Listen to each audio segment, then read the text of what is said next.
आज कहानी सुनाते हम ढोलकपुर गांव में एक राजा खड़ग सिंह रहता था, जिसकी दो रानियां थी दो।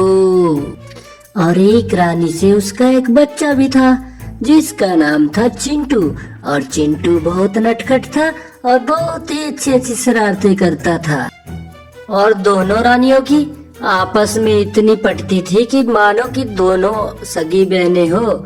लेकिन एक रानी को हमेशा दुख ये सताता था कि मेरे कोख से कोई लड़का पैदा नहीं हुआ, जिससे उसे भारी दुख होता था।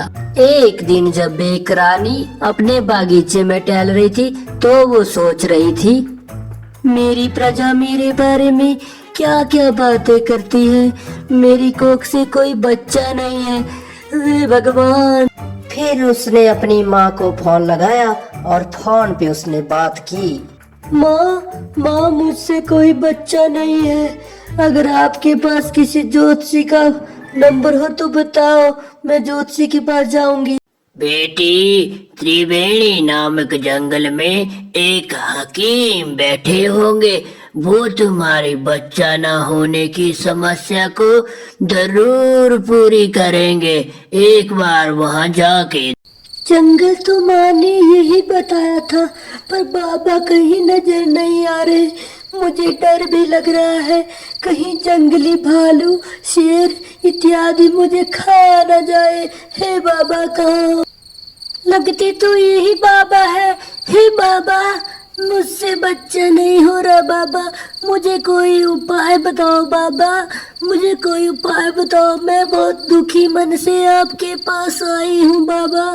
बेटी, उपाय तो मैं तुम्हें बता दूंगा, पर तुम ढोलकपुर के राजा की पत्नी हो ना, तो जब तुम्हारे बच्चा हो जाएगा तो राजा से कह देना कि मुझे सोने की चेन दे देना। बाबा, आप उपाय बताइए, मैं तुम्हें सोने चांदी हीरे जवाहरात से लाद दूंगी। बस मुझे बेटा चाहिए, बस मुझे बेटा चाहिए, बस मुझे बेटा चाहिए बाबा। बेटी, अगर तुम्हें बेटा चाहिए तो मेरे कानून को फॉलो करना होगा, मेरे रूल और रेगुलेशन पे चलना होगा। तुम्हें रोज सुबह उठकर गंगा किनारे जाना है और रोज 4 बार डुबकी लगानी है। रोज महीने तक ये करना है, उसके बाद तुम्हें खुद ब खुद महसूस हो जाएगा और तुम्हें एक बेटा होगा। ये मेरा वरदान है बेटी। जाओ, आज दुखी मन से आई है, कल सुखी मन। गंगा किनारे चली जाना, सब यही रह जाना। जय हो गंगा मैया, हे गंगा मैया, मैं आज सुबह यहाँ नहाने आई हूँ, मुझसे बेटा हो जाए गंगा मैया। हे गंगा मैया, मेरी पुकार सुन लो गंगा मैया। तुम्हारी पुकार मैंने सुन ली बेटी, तूने मुझसे बेटा मांगा है। जा, आज मैं तुझे एक वरदान देती हूँ, 9 से 9 महीने बाद तुझसे एक बच्चा होगा। जय हो गंगा मैया, जय हो। और कुछ महीनों बाद सुभद्रा रानी के एक बेटा हुआ और राजा खुश था। मुझे बहुत खुशी है आज कि मेरे 2 बेटे हैं। आज राज्य में भोज का व्यवस्था की जाए और मैं उस तांत्रिक को सोने चांदी से ला दूंगा। उस तांत्रिक को बुलाओ।